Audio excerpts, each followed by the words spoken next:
Hello दोस्तों, हमारे YouTube channel में आपका स्वागत है। आज हम एनालिसिस करेंगे कल का मार्केट के बारे में। कल मार्केट क्या होने वाला है। तो मैंने यहाँ पे आ, इसका सेंसेक्स इंडेक्स का मैंने बेसिस सेंसेक्स इंडेक्स का मैंने चार्ट ओपन कर लिया 1 डे टाइम फ्रेम में।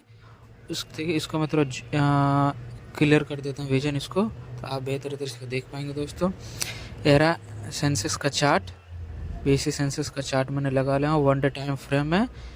ठीक है, उसके बाद हम लोग देखते हैं कि कैसा एंट्री लेना है, कहाँ सब एंट्री लेना है, कहाँ एग्जिट करना है, कैसे सपोर्ट रेजिस्टेंस क्या होगा, उसके बारे में हम लोग पूरा डिटेल में डिस्कस करेंगे। चलो दोस्तों, हम आगे बढ़ते हैं। ठीक है, चलो तो हम आगे बढ़ते हैं। तो सेंसेक्स ने सपोर्ट लो लगाया था 71,180 का लो लगाया था, और हाई लगाया था कितना 73,421 का हाई लगा। ठीक है, ये इसका हाई है, इसका और लो है। ठीक है, उसके बाद हम लोग छोटे टाइम फ्रेम में चलाते हैं 15 मिनट टाइम फ्रेम में। उसके बाद देखेंगे एंट्री एग्जिट कैसा लेना है हमें। ठीक है, तो यहाँ पे मैंने छोटे टाइम फ्रेम में मैंने लगा लिया 15 मिनट टाइम फ्रेम में। ठीक है, मार्केट 15 मिनट टाइम फ्रेम में अगर मार्केट देखते, मार्केट अगर इसका अंदर खुलता है, ये बीचों बीच में खुलता है। ठीक है, यानी कि 73,108 और 73,059 को बीचों बीच खुलता है। अगर कंसोलिडेट करता है, कंसोलिडेट करके अगर ब्रेकआउट ऊपर की तरफ देता है, हम लोग सी की तरफ एंट्री लेंगे। ठीक है, अगर यहीं पे कंसोलिडेट कर ब्रेकडाउन नीचे की तरफ देता है, हम लोग पी की तरफ एंट्री लेंगे। ठीक है, अगर मार्केट यहाँ कहीं गैप अप ओपन होता है, कंसोलिडेट करके फिर ऊपर जाता है, तो हम सी के लेंगे। फिर कंसोलिडेट करके अगर नीचे ब्रेकडाउन होता है, तो हम पी की तरफ जाएंगे। अगर मार्केट कहाँ यही गैप डाउन ओपन होता है, गैप डाउन ओपन होगा तो फिर गैप फिलिंग करने के लिए ऑब्वियसली मार्केट ऊपर जाएगा, तो हम लोग कैसे ई की तरफ एंट्री लेंगे। फिर अगर नीचे आया मार्केट कंसोलिडेशन करे, तो हम लोग फिर पी की तरफ एंट्री लेंगे। तो पी की तरफ एंट्री लेंगे तो हमारा सबसे पहला स्ट्रॉन्ग सपोर्ट बोला जाता है, साइकोलॉजिकल सपोर्ट 72,559 आसपास है। ठीक है, दूसरा हमारा स्ट्रॉन्ग सपोर्ट है 72,719 का है।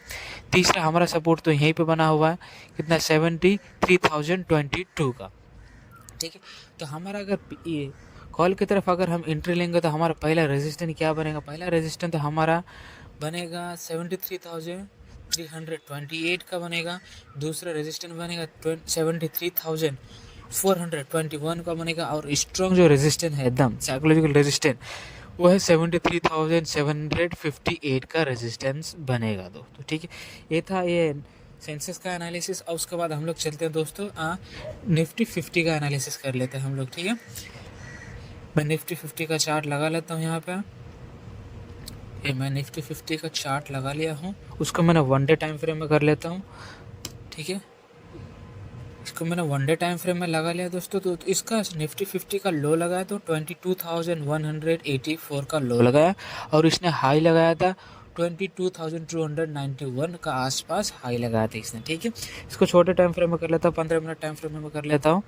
कहता ये मैंने छोटे टाइम फ्रेम में इसको यहाँ पे मैं कर लिया दोस्तों। ठीक है, अगर मार्केट इस अंदर खुलता है, यानी कि 22,215 और 22,184, ठीक है, 84 का अगर इसका अंडर बीच में खुलता है, तो मार्केट यही कंसोलिडेट करेगा। ऊपर की तरफ ब्रेकआउट देता है तो सी की तरफ ऑब्वियसली, नीचे की तरफ ब्रेकडाउन देता है पी की तरफ ऑब्वियसली आगे बढ़ेंगे। ठीक है, अगर मार्केट कहीं यही गैप अप ओपन होता है, गैप ओपन होगा, गैप ओपन हुआ, तो फिर अगर गैप को फिल करने के लिए आया कंसोलिडेट करके, तो हम लोग पी की तरफ लेंगे। फिर यहीं पे अगर कंसोलिडेट मार्केट ऊपर गया, तो हम लोग सी की तरफ एंट्री। अगर मार्केट यहाँ कहीं गैप डाउन ओपन हुआ, ठीक है, गैप डाउन ओपन हुआ, कंसोलिडेट करके फिर ऊपर गया, टच करके फिर नीचे आया, फिर यहीं पे कंसोलिडेट करके फिर अगर सेकंड हाफ में अगर ब्रेकआउट देता है इस कैंडल यहाँ पे, यानी कि 22,184 का अगर ब्रेकआउट देता है, तो मार्केट फिर हम लोग एक अच्छा खासा सी की तरफ जाएंगे। ठीक है, अगर यहीं कंसोलिडेट करके फिर अगर ब्रेकडाउन देता है सेकंड हाफ में, तो हम लोग फिर पी की तरफ एंट्री लेंगे। ठीक है यार, एंट्री एग्जिट दोस्तों। अब उसके बाद अगर पी की तरफ एंट्री लेंगे, तो पहला सपोर्ट क्या बनेगा, साइकोलॉजिकल सपोर्ट। ठीक है, तो पहला सपोर्ट बनेगा 22,121 का बनेगा। दूसरा सपोर्ट बनेगा यहाँ पे 21,999 का बनेगा। ठीक है, और 9 का बनेगा। उसके बाद अगर हम लोग कॉल की तरफ आगे बढ़ेंगे, तो पहला रेजिस्टेंस बनेगा हमारा 22,291 का बनेगा। दूसरा रेजिस्टेंस बनेगा हमारा, ठीक है, दूसरा रेजिस्टेंस 22,346 का रेजिस्टेंस बनेगा। ठीक है दोस्तों, ये निफ्टी का चार्ट में और एक वन डे टाइम फ्रेम में लगा लेता हूँ थोड़ा डीप एनालिसिस करने के लिए, ठीक है।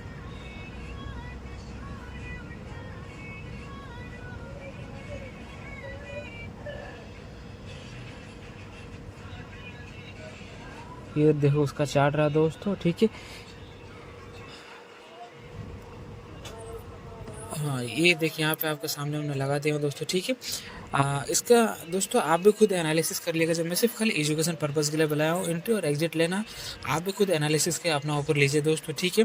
या अपना कैपिटल को कैसे भी सेव करके, इसलिए मार्केट फिलहाल ऑल टाइम हाई के ऊपर है, तो फिलहाल कोई भी पोजीशन बना ले थोड़ा सोच समझ के बनाइएगा दोस्तों, ठीक है। तो दोस्तों कैसा रहा मेरा एनालिसिस, और आप भी खुद एनालिसिस कर ले। दोस्तों हमारे चैनल को लाइक और सब्सक्राइब करना ना भूलें, और ऐसी वीडियो में आपके लिए लेके आता